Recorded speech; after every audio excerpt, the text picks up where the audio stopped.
الحمد لله نحمده ونستعينه ونستغفره ونؤمن به ونتوكل عليه ونعوذ بالله من شرور أنفسنا ومن سيئات أعمالنا من يهده الله فلا مضل له ومن يضلله فلا هادي له وأشهد أن لا إله إلا الله وحده لا شريك له وأشهد أن سيدنا ونبينا ومولانا محمدا عبده ورسوله صلى الله تعالى عليه وعلى آله وأصحابه وبارك وسلم تسليما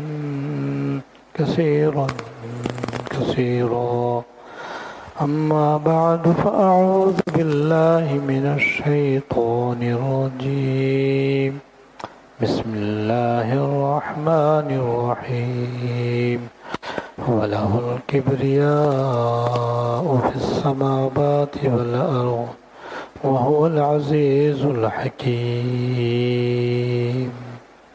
صدق الله العظيم. میرے قابل احترام بزرگوں اور عزیزوں، گزشتہ جمعے کو آپ کی خدمت میں یہ بیان کیا گیا تھا کہ 3 گناہ ایسے ہیں کہ اللہ جل شانہ نے ان کی سزا دنیا ہی میں نقد رکھی ہے. یعنی جو آدمی 3 گناہوں میں مبتلا ہوگا یا ان 3 گناہوں میں سے کسی ایک گناہ میں مبتلا ہوگا تو مرنے کے بعد تو ہے ہی اس کی سزا اور اس کا عذاب، لیکن دنیا میں بھی اللہ پاک نے اس کی سزا رکھی ہے، اور ان گناہوں کرنے والا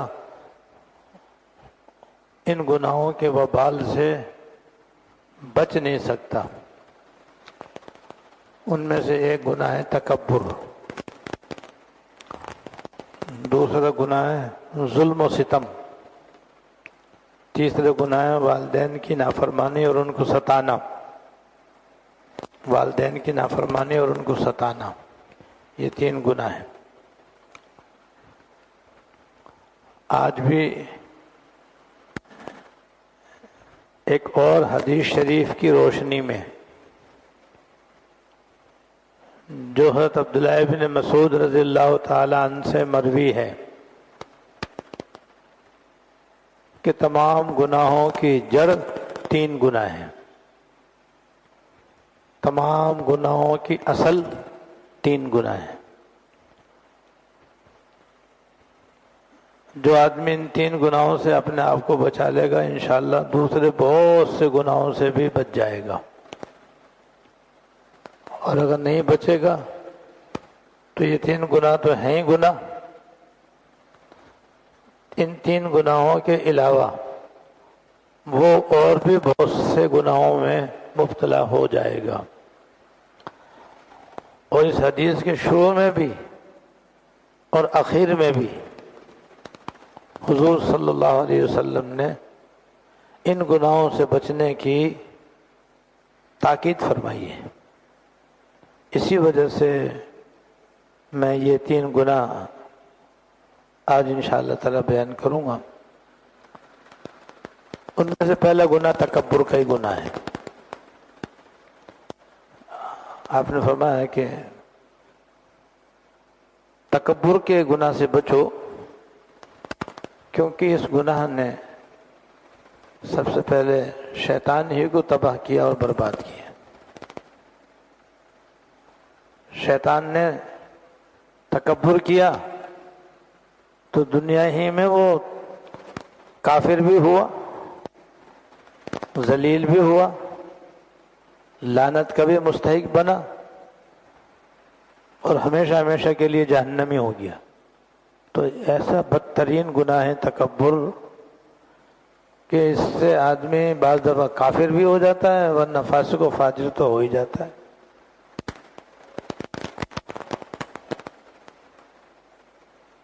اور یہ تکبر کا گناہ ایسا ہے کہ جو اور بھی بہت سے گناہوں کا ذریعہ ہے۔ جو تکبر کرتا ہے وہ غصے باز بھی ہوتا ہے، بس ہر دم اس کے ناک پہ غصہ ہی رکھا رہتا ہے، بات بات میں غصہ کرتا ہے، وہ لڑتا ہے، جھگڑتا ہے، ناراض ہوتا ہے، چیختا ہے، چلاتا ہے، گالی گلوچ کرتا ہے، مارتا ہے، پیٹتا ہے۔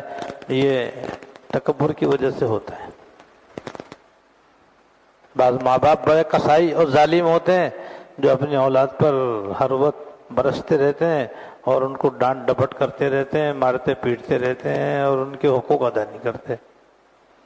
بعض شوہر ایسے ظالم ہوتے ہیں جو اپنی بیوی پر ظلم کرتے رہتے ہیں، زیادتی کرتے رہتے ہیں اور ہر وقت غصہ کرتے رہتے ہیں۔ بعض عورتیں غصے باز ہوتی ہیں جو ہر وقت اپنے شوہر سے لڑتی رہتی ہیں اور غصہ کرتی رہتی ہیں، ناراض ہوتے رہتی ہیں، منہ پھلا کر رکھتی ہیں، بات صحیح طریقے سے نہیں کرتی۔ تکبر کی وجہ سے غصہ بھی بعض مرتبہ آدمی کے اندر پیدا ہو جاتا ہے۔ عام طور پر غصے کے اندر تکبر ہوتا ہے، غصے کی جڑ اور بنیاد تکبر ہے، اور اسی تکبر کی وجہ سے انسان لڑتا بھی ہے، جھگڑتا بھی ہے۔ اسی سے آدمی دوسرے کو حقیر اور ذلیل بھی سمجھتا ہے۔ تکبر کی وجہ سے آدمی غیبتیں بھی کرتا ہے، تہمتیں بھی لگاتا ہے، الزام بھی لگاتا ہے۔ تو ایک گناہ تو تکبر ہے جو بہت سے گناہوں کی جڑ اور بنیاد ہے۔ اگر آدمی تکبر سے بچ جائے تو بہت سارے گناہوں سے آدمی بآسانی بچ سکتا ہے۔ اس لیے بچنا چاہیے۔ بچنے کا طریقہ میں انشاءاللہ آخر میں عرض کروں گا۔ دوسرا گناہ جو بہت سے گناہوں کی جڑ ہے اور بنیاد ہے وہ ہے حرص و ہوس۔ ہر انسان میں لالچ ہے، حرص ہے، جس کی وجہ سے وہ یہ بھی چاہتا ہے کہ میں سب سے بڑا بن جاؤں، لوگوں کی نظروں میں بڑا معزز اور مکرم اور محترم کہلاؤں، لوگ میرے سامنے جھکیں اور میرے ہاتھ چھومیں، میرے جوتے اٹھانے کو اپنی سعادت سمجھیں اور میری بڑی عزت کریں، بڑا ادب کریں، بڑا احترام کریں، میں جہاں جاؤں لوگ میرے احترام میں کھڑے ہوں۔ اسے کہتے ہیں حب جاہ۔ تو حرص کی وجہ سے انسان حب جاہ کے اندر بھی مبتلا ہو جاتا ہے، تکبر کی وجہ سے بھی مبتلا ہوتا ہے، اور حرص و ہوس کی وجہ سے بھی اس گناہ کے اندر مبتلا ہو جاتا ہے، اور یہ حرام ہے، ناجائز ہے۔ ایسے حرص کی وجہ سے انسان مال کے اندر، مال کی محبت میں مبتلا ہو جاتا ہے۔ ایک تو مال کی محبت فطری ہے، اور اس کا معیار یہ ہے کہ وہ انسان کو کسی گناہ پر آمادہ نہ کرے، تو اس حد تک مال کی محبت میں کوئی حرج نہیں۔ لیکن جب یہ حد سے آگے بڑھتی ہے تو پھر یہ ناجائز طریقوں سے بھی آدمی حاصل کرنے کی کوشش کرنے لگتا ہے، تو پھر یہ حب مال جو ہے حرام ہے اور ناجائز ہے۔ یہ اللہ تعالیٰ کی نافرمانی کا ذریعہ بنے، یہ آخرت سے غفلت کا سامان بن جائے، تو ایسی مال کی محبت بھی ناجائز ہے اور گناہ ہے۔ اور اس مال کی محبت انسان میں جب حد سے آگے بڑھتی ہے تو اتنی بڑھ جاتی ہے کہ حدیث شریف میں آتا ہے کہ انسان کی حرص کا یہ حال ہے، انسان کی حرص کا یہ عالم ہے کہ ایک وادی سونے سے بھر کر اس کے پاس ہو تب بھی اس کی حرص یہ چاہے گی اور اس کی لالچ یہ چاہے گی کہ ایک وادی اور سونے کی بھری ہوئی ہو۔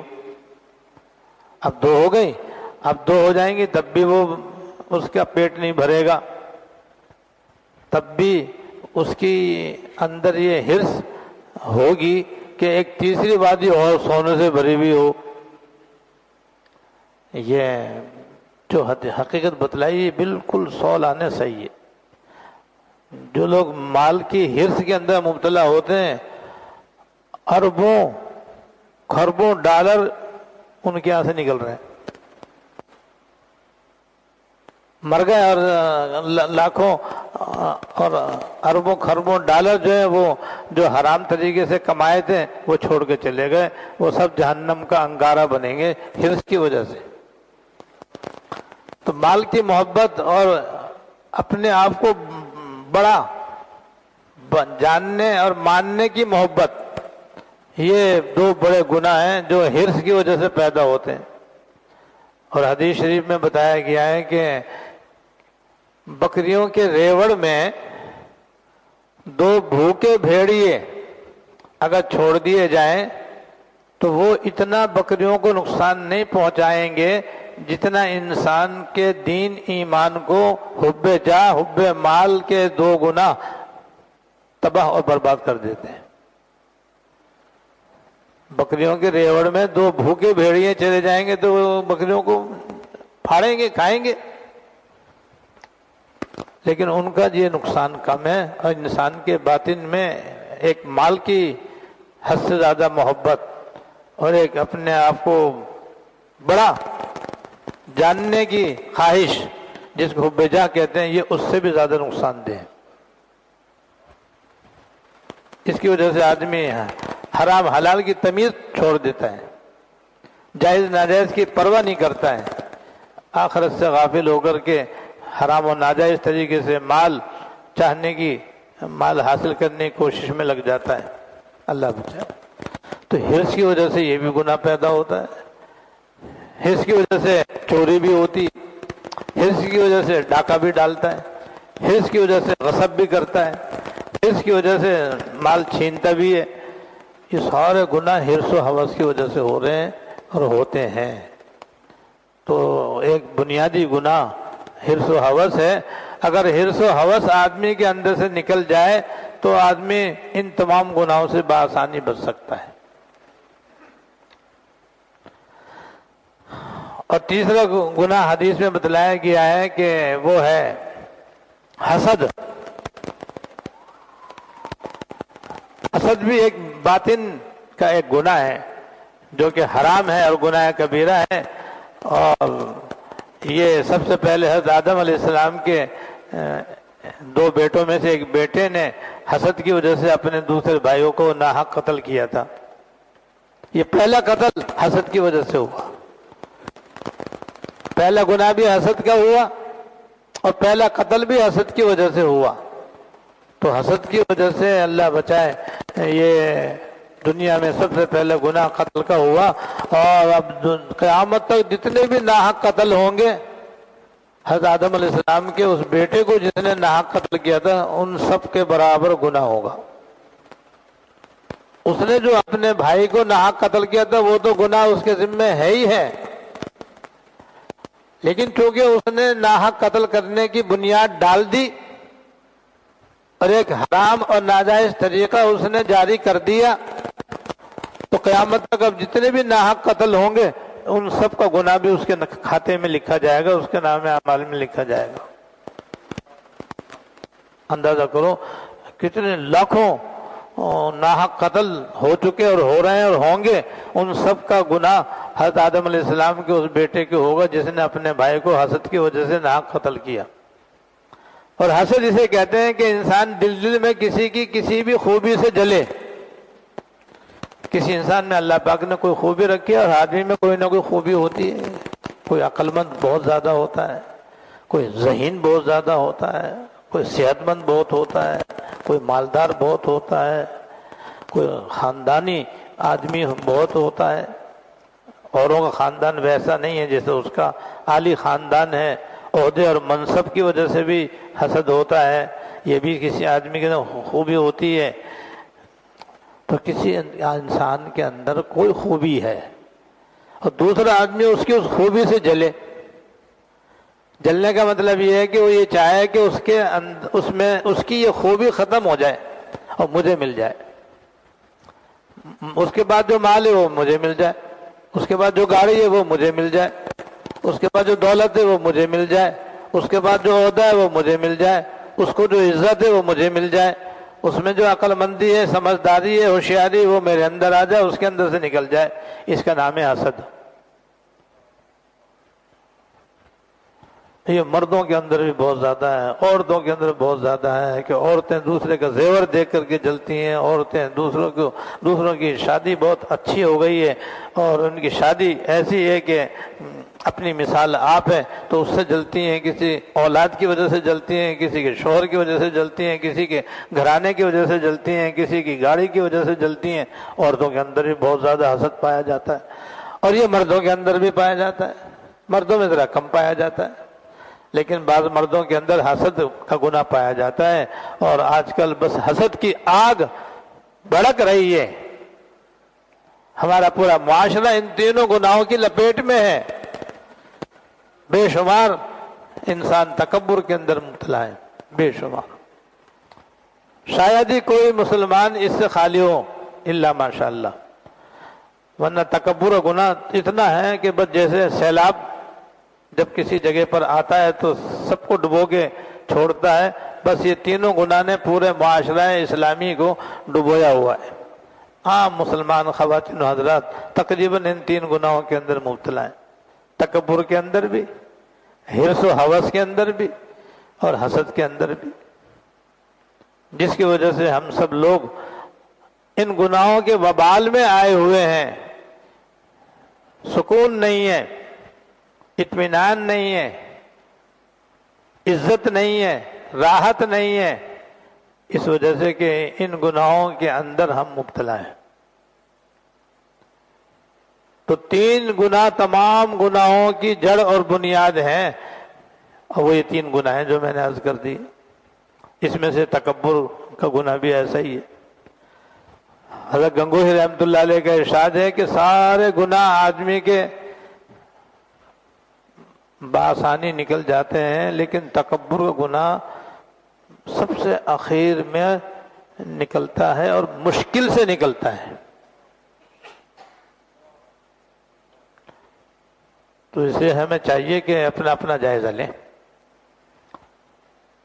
اگر تکبر میں مبتلا ہیں تو بلا تاخیر ہم اپنا باطن کو تکبر سے پاک کریں۔ ناجائز حرص و ہوس میں مبتلا ہیں تو اس سے بھی توبہ کریں۔ خدا نخواستہ کسی سے ہمیں حسد ہے تو اس حسد کو بھی اپنے دل سے نکالیں اور اپنے دل کو صاف کریں، حسد سے بھی، کینے سے بھی، بغض سے بھی اپنے باطن کو صاف کریں۔ اور جب ان تین گناہوں سے بچیں گے تو ان گناہوں سے آدمی جن جن گناہوں میں مبتلا ہوتا ہے ان سے بھی انشاءاللہ بچنا آسان ہو جائے گا۔ اور تکبر و گناہ سے بچنے کے لیے تین کام کرنے کی ضرورت ہے۔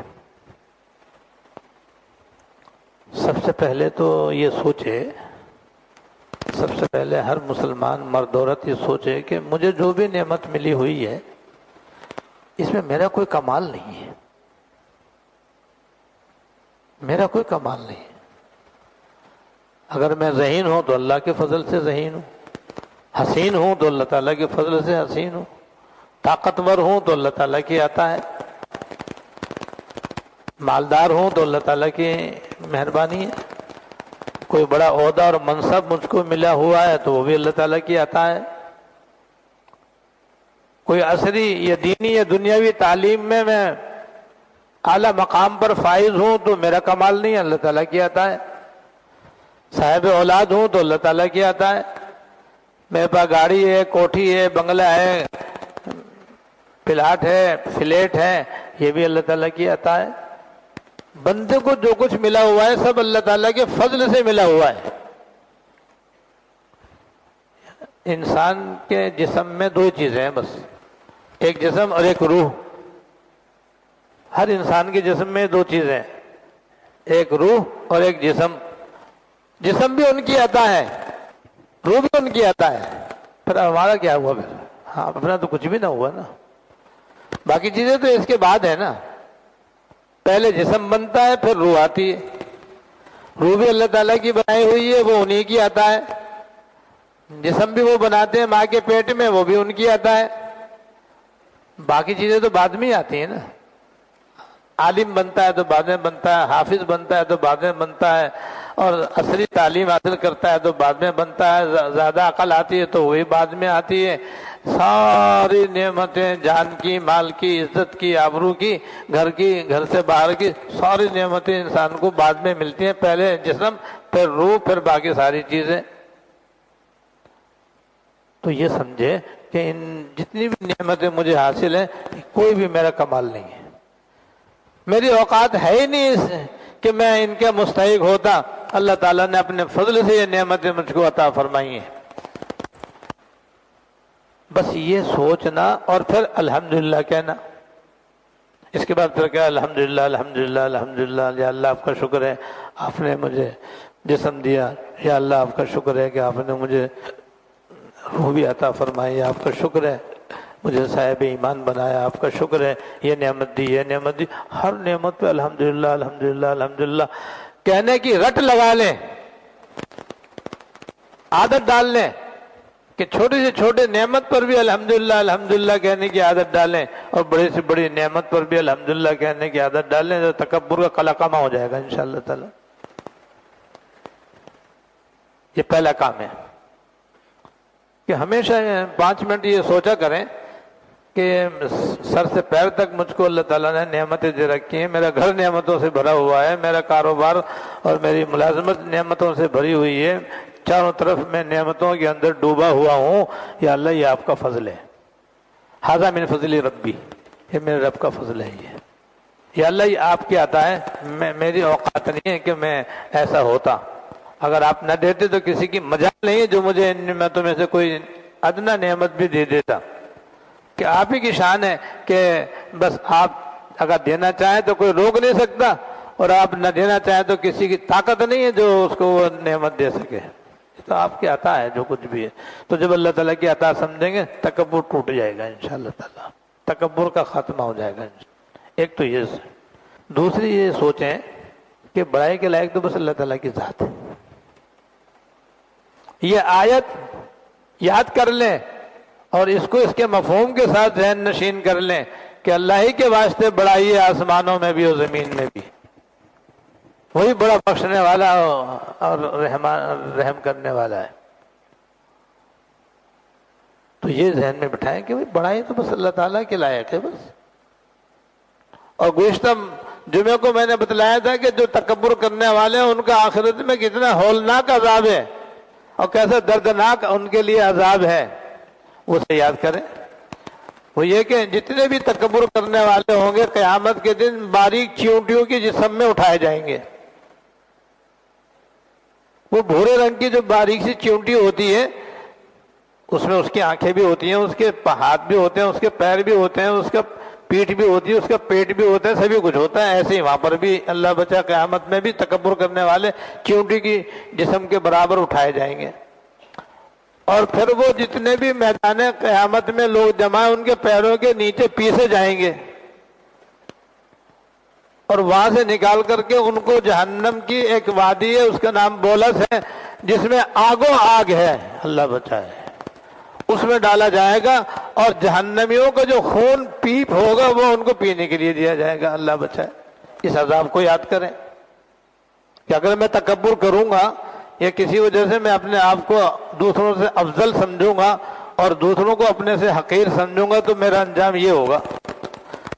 آخرت کا تو یہ بدترین انجام اور یہ دردناک عذاب، اور دنیا کے اندر یہ ہے کہ وہ یقیناً ذلیل ہوگا. مرنے سے پہلے ذلیل ہی ہو کر کے دنیا سے جائے گا. اس سے پہلے نکل نہیں سکتا دنیا سے. پہلے وہ ذلیل ہوگا، رسوا ہوگا، اور رسوا ہو کر کے دنیا سے وہ جائے گا. دنیا میں بھی ذلیل اور آخرت میں یہ دردناک عذاب تکبر کرنے والے کے لیے ہے. تو اس کو سوچیں. تو پہلی بات ہوگی اللہ تعالیٰ کی نعمتوں کو سوچیں اور شکر ادا کرنے کی عادت ڈالیں. نمبر 2، یہ ذہن میں نقش کر لیں کہ بڑائی بس صرف اللہ تعالیٰ کے لیے، غیر اللہ کے لیے بڑائی ہے ہی نہیں. جب نہیں ہے تو پھر ہم کون ہوتے ہیں اپنے آپ کو بڑا سمجھنے والے اور تکبر کرنے والے؟ اور تیسرے، تکبر کا عذاب سوچیں. جب تکبر کا عذاب سوچیں گے تو اس سے بھی دل سے تکبر نکلے گا، تکبر دل سے نکلے گا انشاءاللہ تعالی. اور چوتھا کام یہ کریں کہ جس سے تکبر ہوتا ہے، دوسرے سے تکبر ہوتا ہے نا آدمی کو، کسی کو دیکھتا ہے کہ بھئی میں اس سے تو بہت ہی اچھا ہوں، تو کسی آدمی کو دیکھتا ہے، کسی کو دوسرے کو دیکھتا ہے تو آدمی تکبر کرتا ہے. تو اگر وہ مسلمان ہے تو چوتھی بات یہ ہے کہ یہ سوچے کہ بھئی ہو سکتا ہے کہ اس کے نامہ اعمال کے اندر کوئی ایسی نیکی چھپی ہوئی ہو جو اس کے سارے گناہوں سے زیادہ بھاری ہو، اور میرے نامہ اعمال میں کوئی ایسا گناہ چھپا ہوا ہو جو ساری نیکیوں سے بھاری ہو. یہ احتمال موجود ہے. جس سے بھی آدمی تکبر کرتا ہے اس کے بارے میں یہ سوچے کہ ہو سکتا ہے ایسی کوئی ایک نیکی ایسی ہو جو اس کے سارے گناہوں سے بھاری اور وہ بخشا جائے، اور میں جو تکبر کر رہا ہوں اس کے مقابلے میں تو میرے گناہوں کے اندر، میرے نامہ اعمال میں کوئی ایسا گناہ چھپا ہوا ہو، اور تکبر کا تو گناہ ہے ہی ہے، وہ تکبر کا گناہ ساری نیکیوں سے زیادہ وزنی اور بھاری ہو، جس کی وجہ سے میں جہنم میں جاؤں وہ جنت میں جائے. پھر افضل کون ہوا؟ وہ ہو جس کو آپ حقیر سمجھ رہے ہو اور آپ جہنم میں گئے، آپ اپنے آپ کو اچھا سمجھ رہے ہو تکبر کی وجہ سے. یہ اگر سوچیں گے تو اسی وقت تکبر کا پہاڑ نیچے گر جائے گا انشاءاللہ تعالی. اور پانچواں اور آخری عمل یہ ہے کہ اپنے موت کو سوچا کرے، اپنی موت کو سوچا کرے، مراقبہ موت کرے. ایک دن مرنا ہے، آخر موت ہے، کر لے جو کرنا ہے، آخر موت ہے. تو بڑائی کہاں گئی؟ مرتے ہی آدمی کی ساری بڑائی ختم، جتنے متکبر ہیں مر کر سب ختم. تو فائدہ کیا ہوا ایسے تکبر کا؟ تو مراقبہ موت جو ہے یہ بھی انسان کے لیے نہ صرف تکبر کے علاج کے لیے ہے، یہ حرص و ہوس کی بیماری دور کرنے کے لیے بھی بہترین اور مؤثر ہے، اور حسد کی بیماری دور کرنے کے لیے بھی، حسد گناہ سے بچنے کے لیے بھی، حب جاہ، حب مال، حرص و ہوس اور حسد، بغض، کینہ، ان سب سے بچنے کے لیے تیر بہادر ہے. تو 5 باتیں ہو گئیں. ان 5 باتوں کو اختیار کرنے سے انشاءاللہ تعالی تکبر کا قلع کما ہو جائے گا، اور ساتھ ساتھ پھر اپنے اندر تواضع پیدا کرے. اور تواضع اسے کہتے ہیں کہ انسان اپنے دل میں یہ سمجھے کہ میں سب سے کمتر، دوسرے مجھ سے بہتر، اس کو اپنے ذہن میں بٹھائے، اس کو اپنے دل میں بٹھائے. اسے کہتے ہیں تواضع. یہ بالکل تکبر کی ضد ہے. تکبر میں آدمی اپنے کو بہتر، دوسرے کو بدتر سمجھتا ہے. اس کا الٹ اپنے کو سب سے بدتر سمجھے اور ہر مسلمان کو فی الحال اپنے سے افضل سمجھے. اس کو تواضع کہتے ہیں. اور تواضع میں رفعت ہے، بلندی ہے. اللہ تعالیٰ نے تواضع اختیار کرنے والوں کو دنیا میں بھی ہمیشہ سرخرو فرمایا اور عزت عطا فرمائی، اور آخرت میں ان کے بڑے بڑے درجات ہیں. اور یہ تواضع سنت سرکار دو عالم صلی اللہ علیہ وسلم کی، سنت سارے انبیاء علیہ السلام کی. اور من تواضع للہ رفعہ اللہ، جو تواضع اختیار کرتا ہے اللہ پاک اس کو سربلندی عطا فرماتے ہیں. یہ تواضع کے فوائد ہیں. اللہ تعالیٰ مجھے بھی اور آپ کو بھی تواضع نصیب فرمائے، تکبر سے، حرص و ہوس سے، اور ایسے حسد کی بیماری سے بچنے کی توفیق عطا فرمائے. وآخر دعوانا الحمدللہ رب العالمین.